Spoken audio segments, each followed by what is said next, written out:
India versus Australia. Australia ने पहले toss जीता और पहले जो है उन्होंने बैट चूज़ कर लिया। कुछ लोग कह रहे हैं कि ये गलत डिसीजन था, जो ऑस्ट्रेलियन कैप्टन है उनका बहुत गलत, पैट कमिंग्स का गलत डिसीजन था, लेकिन डिसीजन बिल्कुल ठीक था क्योंकि इंडिया की बॉलिंग आपने देखी है फर्स्ट इनिंग में कितनी ज़्यादा ख़तरनाक हो गई थी। तो जब ये दूसरी बार में अगर आप करते हैं ना, जब सेकंड इनिंग में अगर इंडियन बॉलर्स और ज़्यादा ख़तरनाक हो जाते, जो उनका होम ग्राउंड है और उनकी स्पिन बॉलिंग उन्होंने देखने, उनके स्पिनर्स ने, उनके बुमराह ने भी 2 विकेट्स ली हैं, सिराज ने भी एक निकाली, हार्दिक पांड्या वो मीडियम पेस के साथ बॉल करते हैं उन्होंने भी निकाली। लेकिन ज़्यादा जो प्रेशर है जिन्होंने ऑस्ट्रेलियन बैटिंग को तहस नहस किया वो उनके स्पिनर्स में कौन है उनका, वो अश्विन को किया उन्होंने, और जो जडेजा है जोन सा जो आउट ऑफ सिलेबस सबसे ज़्यादा डरा जा रहा था जी कि अश्विन बहुत ज़बरदस्त किस्म की बॉलिंग करने वाले हैं, लेकिन देखें कि वो जडेजा ने और कुलदीप यादव ने 10 ओवर्स में 42 रन दिए। स्टिल वो एक्सपेंसिव उनको कहा जाता है। अभी हम ऑस्ट्रेलियन बैटिंग की बात कर रहे हैं और आपने देखा है कि मिचेल मार्श जो हैं उन्होंने 6 एक तो बॉलें भी ज़ाया की और टक पे चले गए। वार्नर है उनकी अब वो वाली गेम नहीं रही, वो अटैकिंग क्रिकेट नहीं खेल रहे कुछ ये मैचेस से पिछले। अगर आप उनके जो रिसेंट उनकी परफॉर्मेंस देखें वो अब वो वाले नहीं, पहले वो बहुत अटैकिंग करते थे, जो आपको पता है डेविड वार्नर वो तो खुल के खेलने वाले, लेकिन अब वो रोकते हैं और डॉट्स खेलते हैं। उसके बाद स्टीव स्मिथ, आपको पता है वो यही कहते हैं कि स्पिन को बहुत ज़बरदस्त खेलते हैं, लेकिन देखें कि आज उनकी बैटिंग स्लो थी, लेकिन पिच ही बहुत मुश्किल थी क्योंकि वो जब टॉस जीता ऑस्ट्रेलिया ने पहले बैटिंग की, उनके कुछ लोग बोल रहे हैं कि गलत है, लेकिन वो वहाँ पे रेड सॉइल थी और ये स्पिनर अगर सेकंड इनिंग में होते हैं ना इंडिया की तरफ से, अगर इंडिया पहले बैटिंग करता और ऑस्ट्रेलिया बाद में करता तो ये और ज़्यादा तंग करते।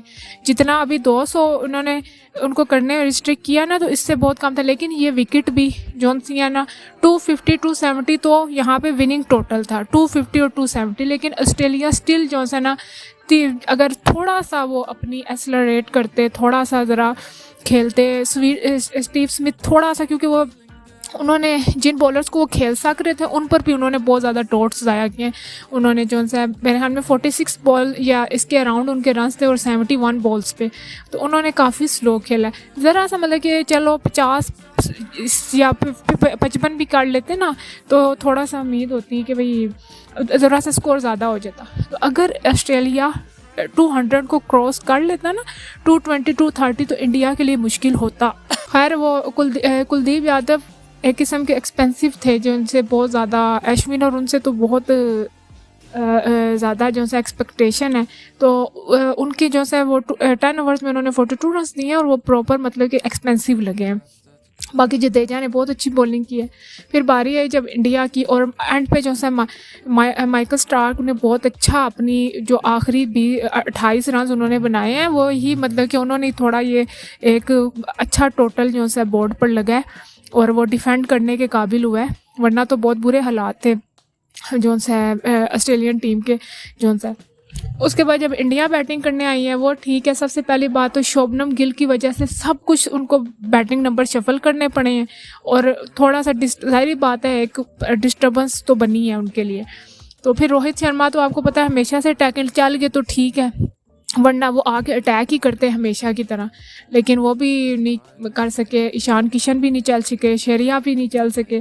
और फिर उसके बाद आपने वो मेरी वीडियो आप देख सकते हैं, मैंने जो इंडिया के जो सा टीम को रिव्यू किया हुआ है, टीम मैप है, इसका मैं लिंक अभी आपको ऊपर आ जाएगा। मैंने इंडिया के जो सा टीम मैप को रिव्यू किया था, इसका भी लिंक वीडियो के एंड पे या बीच में आ जाएगा, आप देख सकते हैं, एंड पे तो ज़रूर आएगा। इंडिया में सिर्फ एक वीकनेस जो इस टाइम, जो वो भी वीकनेस के मतलब कि एक किस्म का एनालाइज करने के टाइम थोड़ा देखना था कि नंबर 4 की बैटिंग का मसला था एशिया कप से पहले तक का। तो एशिया कप में वही है कि थोड़े मैचेस थे, बड़ा टूर्नामेंट नहीं था, ऊंच नीच हो सकती थी, तो इसलिए था इंडिया को सिर्फ नंबर 4 का प्रॉब्लम था कि वो केएल राहुल इंजर्ड हो जाते थे, जो ईशान किशन है उनका कभी नंबर किधर चला जाता था, कभी वो भी आउट, वो बड़ा कन्फ्यूजिंग सा नंबर था इंडिया का। और अब मैंने यही कहा था कि केएल राहुल अगर वापस आ चुके हैं तो अब ये प्रॉब्लम भी ख़त्म हो गई है। बेशक 2 रन पे ऑस्ट्रेलिया ने इंडिया के 3 खिलाड़ी आउट कर लिए थे, तीन प्लेयर विकेट्स ले ली थी। उसके बाद कोहली का उन्होंने मिचेल मार्श साहब ने जो है कोहली के 3 के 4 रन थे उसमें उनका कैच ड्रॉप किया। लेकिन अगर मैं आपको बताऊं कोहली चले भी जाते ना, कोहली का अगर कैच मिचेल मार्श ना गिराते और कोहली आउट होकर चले भी जाते ना, तो मैं आपको बताऊं एक तो 200 टोटल बहुत कम था इंडियन टीम के लिए। इससे थोड़ा सा भी एक साइकोलॉजिकल इफेक्ट ज़रूर पड़ता है जी कि हमने 200 पे रिस्ट्रिक्ट कर लिया, ये 200 से ऊपर नहीं जाने दिया। और ओडीआई में आपको पता है कि 200 काफ़ी मतलब कि छोटा टोटल नज़र आ रहा था। हालांकि ये पिच बहुत ख़तरनाक किस्म की थी, स्पिनर्स के थी। बड़ी बात है कि ऑस्ट्रेलिया के फास्ट बॉलर ने आते ही बहुत ज़बरदस्त किस्म की बॉलिंग की, हेज़लवुड और माइकल स्टार्क उनकी और पैट कमिंग्स भी उनकी बेहतरीन बॉलिंग थी। मतलब कि ऑस्ट्रेलियन फास्ट बॉलर ने अपनी प्रॉपर जान लगाई है और उनका इसका क्रेडिट देना चाहिए।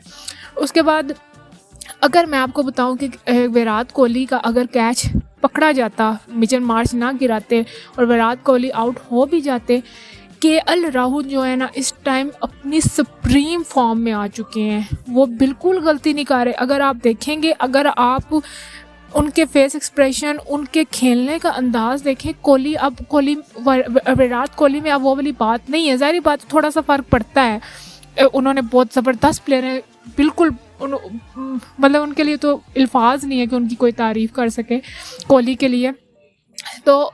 लेकिन मैं आपको एक बात बताऊं, कोहली अब फिर भी थोड़ा डरते हैं, मतलब वो थोड़ा कंफ्यूज होके खेलते हैं। लेकिन केएल राहुल का अगर आप इस टाइम देखें, वो मोमेंटम उन्होंने आकर कोहली को समझे एक किस्म का सहारा, उनको साथ वो खड़े हुए हैं और कोहली को एक पूरा प्रॉपर सपोर्ट उनकी थी, तो कोहली यहाँ तक आए हैं, 85 तक आए हैं। केएल राहुल अब इतनी छोटी सी मिस्टेक भी नहीं कर रहे। मैं आपको बताऊं इस टाइम वो सुप्रीम किस्म की फॉर्म में है और उन्होंने 50 ओवर्स का जो सा एक तो वो कीपिंग करते रहे और उसके बाद अब देख लें कि 47 ओवर्स तक, मतलब कि 98% या 99% का मैच वो खेले हैं, ऑन द ग्राउंड रहे हैं।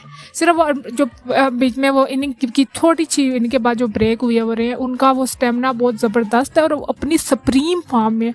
और एक उन्होंने आपको पता है बुमराह ने बॉलिंग की थी और वो बिल्कुल 5 रन जाने वाले थे। सिराज थे या बुमराह, सॉरी थोड़े कन्फ्यूजन, मेरे ख्याल में सिराज थे, उन्होंने बॉलिंग की और वो वाइड होगी और वो चौका जाना था। उन्होंने बहुत ज़बरदस्त कीपिंग की है, मतलब कि वो अपनी जान प्रॉपर लगा रहे हैं।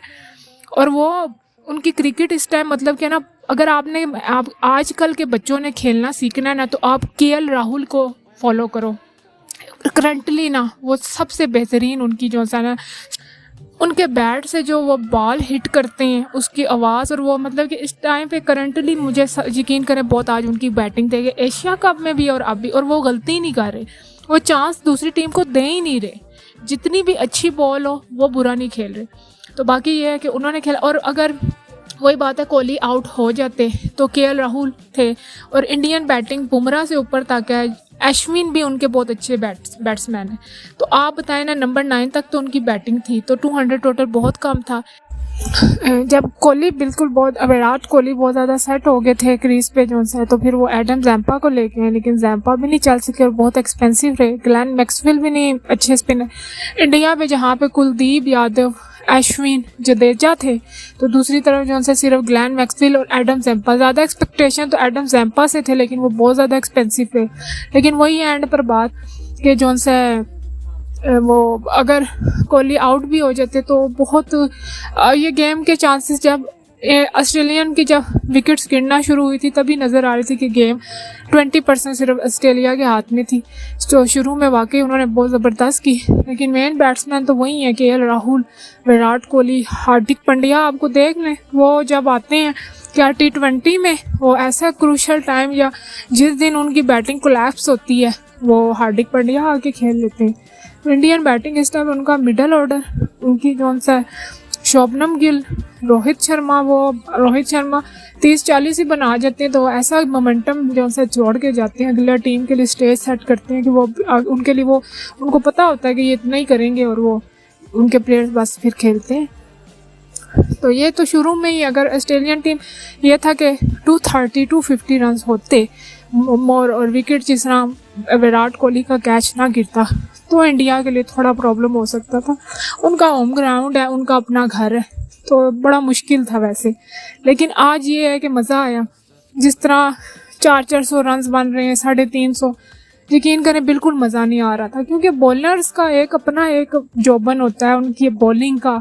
अब हारिस रऊफ, शहीन शाह, इधर से पैट कमिंस, स्टार्क देखें, मोहम्मद सिराज को देखें, ट्रेंट बोल्ट को देखें, इसी तरह टॉपले हैं, मार्क वुड बेचारे को उसको इतनी मार पड़ रही थी, ठीक है ना। तो ये मतलब बॉलर बैटिंग का भी ज़रूर स्टॉक, हम उनके शॉट्स को, सिक्सेस को, कवर ड्राइव्स को, स्ट्रेट ड्राइव्स को एंजॉय करती, लेकिन जो एक बॉलर्स का जो एक मज़ा है ना, वो स्पिनर्स का अपना है, तो वो चीज़ बहुत मिसिंग थी। लेकिन आज के क्रिकेट दिन में ये था कि वो देखने में मिला और अच्छा दिन था, मतलब अच्छा मैच हुआ, आज इंजॉय किया। दूसरे जो पिछले मैचेस से ज़्यादा मैंने आज इंजॉय किया।